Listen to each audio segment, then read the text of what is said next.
I'm Traci Austin, your host of the People Strategy Podcast. This show provides interviews with organizational leaders and ongoing coaching experiences that highlight elevating people in organizations through a people strategy roadmap. I am thrilled to introduce you to Tina-Marie Wohlfield. Tina is the Chief People Strategist at Tina-Marie Wohlfield. She is also the co-founder of HR Unite. I'm excited for you to hear from Tina-Marie today as she takes her 20 plus years in human resources and presents to you a people-first approach of rehabilitating human resources departments in partnership with the CEOs to reach business outcomes. So join me in welcoming Tina to our show. So we're going to talk about rehabilitation, but I just want to talk a little bit about, we're using Riverside for podcast listeners, which is something that is new for me to use in podcasting, and Tina has not used it before. And I was sharing with her the first time I went to record a podcast, I was like, where's the record button? How come I can't find it? Because I didn't log in as the host. And so, Tina, when you walk into organizations and you hear like these things where it's the first time someone's done something and they don't do it right, what's that first thing you do with a rehabilitation process? So I think we all learn from when mistakes happen. So we want to embrace it and celebrate it. So we were just laughing about it, but you want to make sure the person knows they're not an idiot. It's not just them. And you can celebrate or share your experiences so that others may gain, which is what we are talking about before we hit record. So now I know if I were ever to use this platform. I know I'm going to have to log in as the host to record, and I guarantee you I will remember that. So when we share our stories, the stumbles, the successes, it helps others be able to benefit and gain insight from it. I love that. And I think the other part of that is there's trust here, and we can't do that if we don't have trust with those that we're working with. Absolutely. Absolutely. We are people dealing with other people. Yeah. And so you call yourself a rehabilitation strategist. Tell me more about that. So I'm laughing. I kind of call myself like the super nanny. And again, I'm not dealing with kids, even though we're all people and we were all kids once, but sometimes they may call people fixers, but I tend to go in and help rehabilitate so people can learn and move forward. So I get called a fixer. I get called MacGyver, which was rebooted. So for those Xers out there, you know the show MacGyver, now it's rebooted, but where you can come in and help people solve problems. I rehabilitate teams and help organizations rehabilitate to leverage the people strengths that maybe they're struggling with or help people grow so they can grow with the organization. So I like to save teams, but the only way they can be saved is if they're part of that process. They want to be saved. Right. Yep. Absolutely. Like you can't want something more than the person wants it themselves. That is correct. They have to be curious and they have to allow themselves to be vulnerable, which goes back to that fact when you make a mistake and people see you as being vulnerable when you're able to say, oh, I made that same mistake too, or here's a time where I had something similar. It allows people to, again, build that trust and credibility and see that you are just like them. Absolutely. And so, why is this work of really rehabilitating teams with a focus on a people first culture, specifically within the HR department, so important to you? The way we engage people, because I'm going to say every company, every organization out there is in the people business, because without people within it, the organization can't operate. In the human resources profession, we are in the people business. So it's really important that we kind of straddle this. If we win, the organization wins, and having a philosophy that when you make decisions, it's not profits first. In order to have profits, you got to have the people that help profits happen. And people are behind processes. So people touch every area of the organization. The way I'm going to say, going back to when HR was called personnel and it was all administrative and transactional based, that's not the way I've practice or want to have my experiences in the organization be perceived.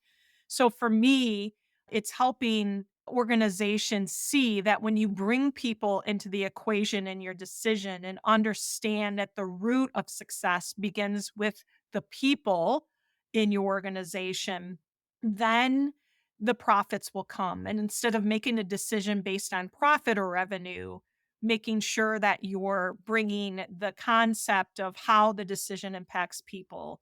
How do you promote and make a great place to work where people want to be there and they're passionate and they're connected and they're engaged and they get excited and become ambassadors for the work you do? All of that stems back from the processes and the foundation the organization creates. So for me, I think it just goes back to the fact that it's like the golden rule, treat others how you want to be treated. But from an HR perspective, taking it one step further to say, I understand where the cash comes in. I understand the cash flows, how revenue is generated. I can understand and relate what's going on in operations in these other areas. So, how can I help them allow us to be part of the conversation? So, when they're making decisions, they're considering the impacts or the benefits or the successes of the people within it. And not Yeah, all people in HR think that way. We're right. stuck in our four walls, but I think for me, it was curiosity and seeing the successes and when that happens.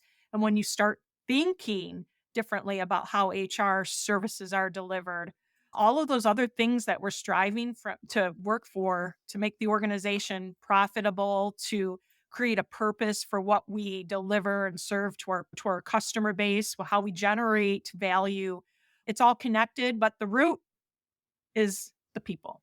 There's 2 things that you said in here that I just wanna highlight, and one of those is, what's that bottom line that you're aligning to? Is it profits, or I come from a nonprofit background, which is, people, impact, and profits, and from the work from home environment, we have puppies in the background, and I love it. So, that humanness that we bring into our conversations, we'll just highlight it and name it and celebrate it, and I think that other piece is HR so often doesn't speak the same language as the executives that we're working with as that C suite, and really understanding what is the most important thing to them and how do we really turn that into a people strategy.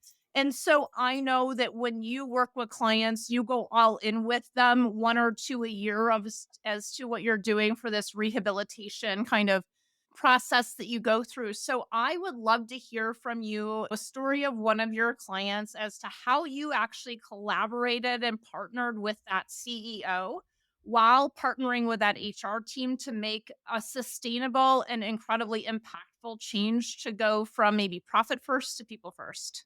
So I will take it to intervention and it's a emotional, I'm going to say it's emotional investment. So when I do work with teams, I do work with them on a limited engagement.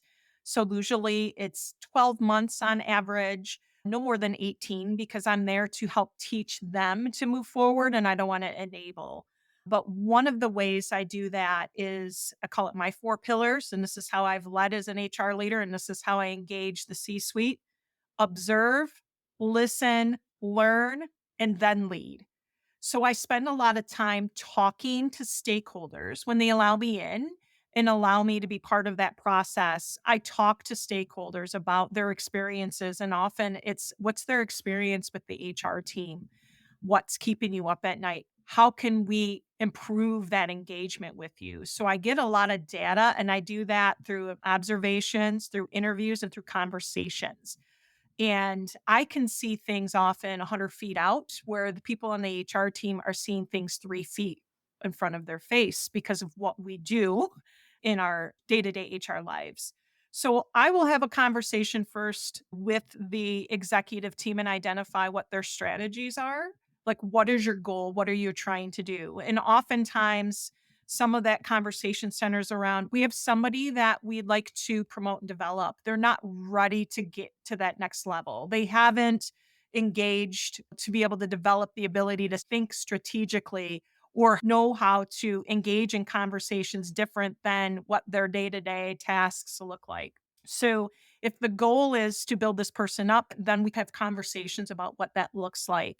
And they allow me and introduce me in, not as an adversary, which again, if you're an HR leader and somebody's calling up and saying, "Oh, Tina Marie is going to come work with you, there's a sense of adversarial aspects, which naturally I can understand and relate why. So that soft handoff helps.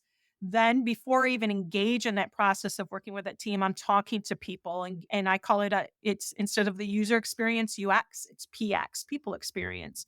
So I get a lot of information out how the department is perceived. And then I have a conversation and start working with the team directly. And I can either do that from a coaching mentorship perspective. Sometimes individuals in the department can't be rehabilitated. So we try, and I only work with clients that want to invest. I'm not going to come in to help burn things down. So having conversations with them, what their end goal objectives are, and making sure they have the investment, the infrastructure, and I'm going to call it the runway in place for us to accomplish those goals is really important. And having honest and frank conversations with the people within it. So sometimes we're able to take that HR team and open up the blinds and let them see about how we can deliver things differently because they're just stuck within the walls. Other times, if I'm working with a team, we may have to make some strategic changes and I'll come in on an interim basis to do more day to day, roll up my sleeves and get in the trenches with them. Most of my engagements, though, are rehabilitation where we're able to see. So that it's a positive reason for bringing me in, not that the team is in dysfunction. It's we need to kick it up a notch. We're at four flames and we're going to go El Flago and we want our HR team to grow and we want to be a best place or we want to take this people strategy and we recognize that they need some resources to help them get there. But it comes with a lot of trust and honest conversations. Oftentimes, we're going to share, or I share feedback with a leadership team that is sometimes very hard for them to seek because they're emotionally connected. So, to be able to process. So, when I do work with executives, especially the C suite, when I share information with them, I give them the opportunity to process and I advise. I don't want to run their organization. I want to help them support and enhance the organization. So I make sure I don't blend that relationship with them, but I give them time to process and I give them honest assessment and feedback. And I think that allows me to build trust and that allows the success to be able to rehabilitate teams to get Yeah. them to where they need to go. One of the things that I've learned as I've, kind of led podcasts and gotten feedback from our audience is I can kind of hear some of the questions that go through our audience's heads. And one of those questions that's popping up as you're explaining this is okay, well, what does the team look like when Tina Marie steps in? And what does the team look like where Tina Marie is leading them to? So you talked about Four Flames to El Fuego, like, but what does a hot HR team look like versus an HR team that's, personnel based? I really want to paint that picture. So I think it's that I'm going to go back to trust and credibility. A proactive HR team, leaders will come to us to seek advisement versus avoid us. So in a situation, I'm currently off ramping. So we've had some success. There was a team that was never led. This organization had no clue about what HR should be because they didn't have the right people in that team. And this had gone on for a period of time. And so for the leadership of this organization recognizing is we don't know what good HR is until you showed us. But that doesn't mean I am the right HR person. So for gauging your success is comes from feedback from the people within it, from your internal stakeholders. And oftentimes it's the people that are the most rowdiest that says HR is where they're not trusted partners. They're horrible. We don't trust them. We're going to not come to them for support. They don't get us. When you have the loudest individuals that are complaining about HR now coming to you and saying, wow, it's a completely different team. Thank you. And I never give positive feedback, but I want you know, you have changed that perception and taken that negative brand image and you've started allowing them to trust us that we have credibility again. So for me, it's a gauge of how responsive and in our engagements we are with internal stakeholders and the team itself. And you can also see them transform. And it's really an honor to be part of a journey where you see people that are excited about HRing again, and HRing is an action verb. So when they're excited about being in the trenches and taking care of the people in the organization and they're laughing and they're smiling at work and people are wanting to come to the department, that's important.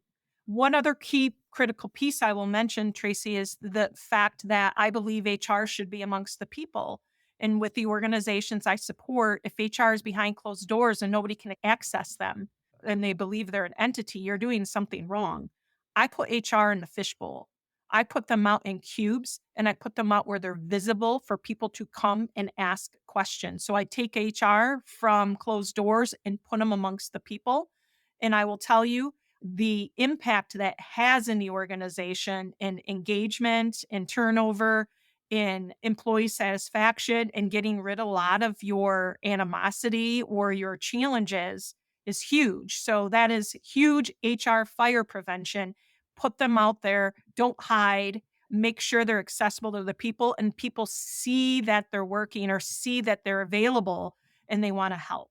Thank you so much for painting that picture of HR as a lack of trust, inaccessible, in an ivory tower, administrative versus HR as very accessible. There's a high level of trust. I love this HRing again, right? That HRing of we're here to take care of our people. And HR's in this really weird kind of sandwich sometimes between, yes, we're serving the organization and yes, we're serving the people. And how do we do an and both of that that really elevates everyone to meet and exceed those business outcomes? So, thank you so much for kind of explaining that key distinction. And so, I'm curious, what has the business impact been of this current team you're working with as you're kind of offboarding yourself right now? And what I love about consultants is we work ourselves out of jobs all day long. Mhm. And I think Then, it's fantastic. then we're doing So, it I mean, right. yeah, and it's like hint to any business owner out there. It's like if your consultants are not working themselves out of their own jobs, they're not probably not the right consultants. So with that being said, how has this rehabilitation and transformation of this team created better business outcomes? I'm going to list five. The Okay. first thing is work smarter, not harder. So this team was doing things when they could have been doing things in three steps, they were doing them in eight. And so the more efficient we became and are becoming, leveraging technology and just looking at things differently instead of the way we've always done it or being in love with paper, they're able to have time to do the things they want to do. Like, I want to work on this project to be able to do X. Well, now you have a little time to be able to do that. Efficiency and the time value of money is important in an organization. I think the other really critical thing in this particular organization is 1,000 employees. And they're multi-location and their HR team is really lean. So the way they had people in the seats in the department was not efficient. And so what they wanted to do from an HR delivery service model was not possible based on how the team was structured. So we have them in the interim, added some additional team, and then I'm handing off to a new chief people officer, and that person can take it a step further. But understanding you did not have the time or the resources, so put in a little investment so they can audit and do things because there was, I'm going to say, money left on the table or potentially not monitoring some things like overtime or PTO payouts or how we're engaging in the recruiting process. So, where we're spending our money to attract, reward, and retain employees was really important. So, allowing them to see things differently and to see that there's different ways of doing things or investing in resources that can help them. Yeah, it may cost X, but the ROI is four times that has already had a direct impact. A lot of the work now, when we go through, I triage. So, triage is sometimes where's the greatest need. And then you go from, and now I'm more on, you get to the maintenance aspect of, especially with this client, is recognizing now that we have the current state in the past state is what we were and we've moved forward, making sure that the things that I helped introduce them to, that they have the knowledge and the abilities to be able to take that to sustain it. and take it a step further once I depart. So I teach as I go. And I think that's also an investment in the team. So their capabilities, their knowledge and abilities of HR practitioners has significantly improved, which again, investment in their own development is a positive return on investment as they're able to do some of the things that the department was deficient before I started working with them. We've caught some things that, again, had a cost associated with it and then put in, I say, I fixed the glitch in the matrix. So we don't pass fingers. We just said, let's just fix it and move forward.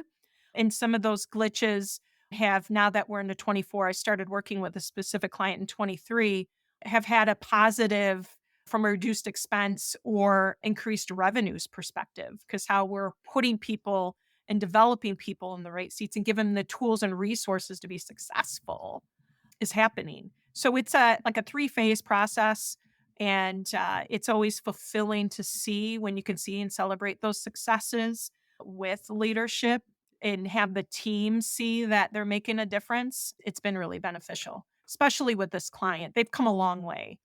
How does the culture change when you shift from a profit first culture to a people first culture, and especially a people first HR department? I think it aligns in this specific client that I'm working with. They're very, and I use the word maternal organization, as in they care about their people. But they didn't have the HR infrastructure to support that culture. So, for the first time in my HR career and consulting career, HR was the problem, which was really unusual for me as a consultant to come in. And when you're trying to rehabilitate and you realize, wait, our department's the problem. Normally it's X plus other things. So having that ability to see the team as they recognize and see that success just helped facilitate some performance feedback conversations with a specific team is really amazing, because they were feeling like they couldn't see the light, and they lost the fact that they can make a difference because they didn't connect what they did to the connection to the organization. So, in this specific case, it was easy to align because the leadership believed in it, but they didn't have the internal aspects to believe in it. Oftentimes, if it's the opposite, you're showing them through every small interaction. So, it's a gradual foresight where they start seeing the benefits. And oftentimes, in working with leadership where they're more profit, you have just start asking questions. You're bringing data, you're testing assumptions with them to reach that conversation without it making look like, well, HR doesn't want us to do it because of, versus let's talk about what makes sense for the business and what makes sense for the people. And usually those conversations kind of shift them naturally to a people focused mentality. So I'm curious because what I'm kind of, that little our listeners talking in my head right now. What I'm hearing them say is, well, what are some questions I can ask myself to see if I'm actually the problem? So, like, what's a self assessment question or one or two questions, Tina, that the HR leaders that are listening in today or the CEOs that are listening and saying, is my HR department the problem?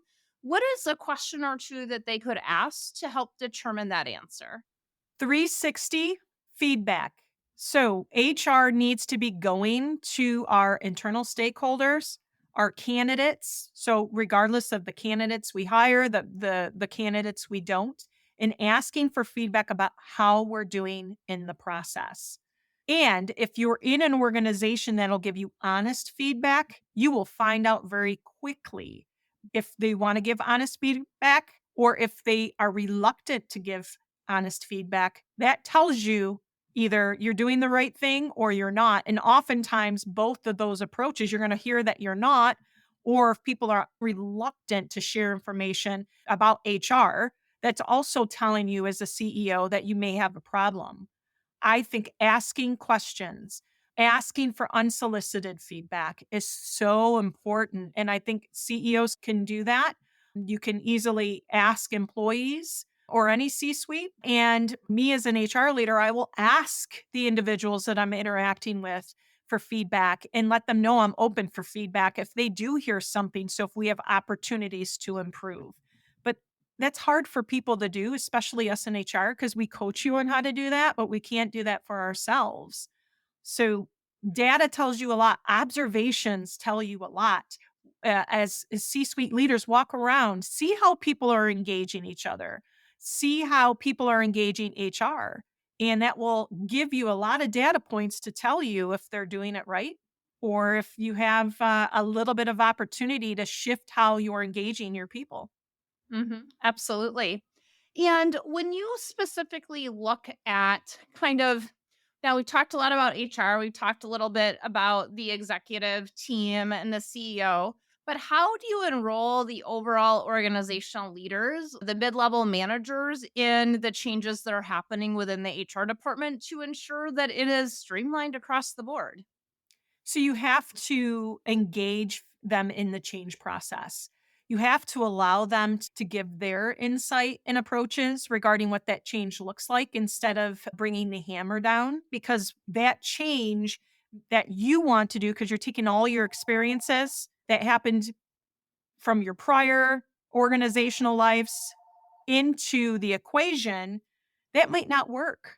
So it's a busy day. It's a busy Friday here. Mhm. What I would suggest to anybody going through this process, and this is the process that I do, is when you go through that observe, listen, and learn, I'm understanding their operation. I'm understanding who reports to them. I'm understanding how they engage, how I can approach them from a communication perspective. I'm really doing it's market data analysis, but I'm doing it on the people that I'm engaging with in the organization. So I understand how to have that conversation, or I know how I can get them welcome to be part of the conversation and embrace that change because I'm allowing them to be part of the process. So I'm engaging them for feedback. And if I understand in how their operation works, the needs of the department, and in all of those things, it allows me to be a trusted and creditable partner. So when I'm having a conversation with them, they know I'm approaching that is what's the benefit? What are the risks, rewards? And what are the potential barriers we may have if we're implementing that change? But they're collaborating on the process versus HR sometimes comes in and says, this is what we're doing. Right. Yep, absolutely. That enrollment of the team Mhm. for sure.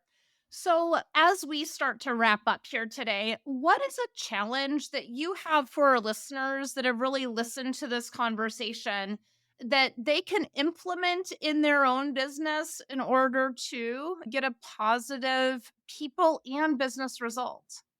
Data tells a story, but it's only one part of that story. So, as you're engaging in the needs of your people, you have to have this bridge or connection between the business and the people within it. So, I would advise leaders out there that you can combine data and get that information, but allow yourself or allow somebody else to advocate or give alternate perspectives on what is going on in your organization. So oftentimes we will make people focused decisions because there's an emotional connection. And I literally was having a coaching conversation about this yesterday where there's an individual, I'm just going to say a people situation, and we're like, we're going to have to terminate them because they've missed 4 days, no call, no show, or called in for 4 times this week. But we're reluctant to do it because they have these things going on in their life and it's right after Christmas and we don't want to do any of these things. So we can take data and we can take that perception or the story behind it, but we got to find that what makes sense for the organization is what makes sense for the person. And I think this is where we tend to struggle as leaders, and I'm going to say C-suite leaders, where we make decisions because that person's our top salesperson, but we're ignoring the fact they've done A, B, and C, or we have this emotional connection to the individual, which we should care about our people, but it's blending this fine line between the information that's out there and what we're trying to do to make it right. So engage and look at things from an alternative perspectives and make sure that you are approaching these decisions not just to go 100,000% people focus, because we have a business to run, but trying to find that blend that we can take care of our people. And again, when we all win, finding those successes in the middle. And I think that's a challenge sometimes for leaders because we tend to be from on either on one spectrum or the other. And we're afraid to make decisions that need to be made, or we're reluctant. I should say, not afraid. We're reluctant because there's a person behind it, or because this person's worked with us for 15 years and I worked with their husbands, brothers, uncle. What I'm trying to say is that you have a long-standing relationship with the individual, that you want to make sure you blend that data and take the needs of the people. And it can be done. Right. Um, Right. we can advocate as well as engage and enhance. And I think if we take those approaches from a people first mentality, the profits and the productivity and the purpose will follow. What an incredible conversation with Tina as she shares with us how she really partners with CEOs to address when HR is the problem. I mean, come on, we as HR folks are never the problem, right? And yet, so many times we are definitely the problem. And so, my key insights from our conversation with Tina today was, work smarter, not harder. Where are those efficiencies? So the action is, where can we find the efficiencies within HR to truly partner with our leadership and our executive teams? Some of that can be done through AI. We heard from Drew a couple weeks ago and how they're implementing AI, but we also looked at what are the systems that we can use to truly be people focused and really work smarter to get the business outcomes with our people feeling like, hey, we've got a career here. The second insight that I specifically had was, how does HR connect to the organization? And so one of those actions or people strategies is look at how are you structured within your organization, both from how your positions are structured to grow, but also how is HR structured to really be with folks and support folks to be that coaching versus being that administrative paper pusher and or the bad guy that comes into the organization, because the outcomes we're looking for is to increase the business outcomes of the organization by truly building that trust between the teams, including human resources and the leadership team. And then the third insight that I had from our conversation was all about engagement. So shift the insights into things that anyone can do. So guess what? There's so many items that we can all do. And some of it's as simple as seeing people as they are for who they are and having those conversations, and also having that safe space to talk if there is conversations that need to happen in order to meet those business outcomes. I hope you got a great deal out of this conversation, have some key insights for you that you're going to turn into actions to reach those business results. Thank you so much for listening today. I'd love to connect with you.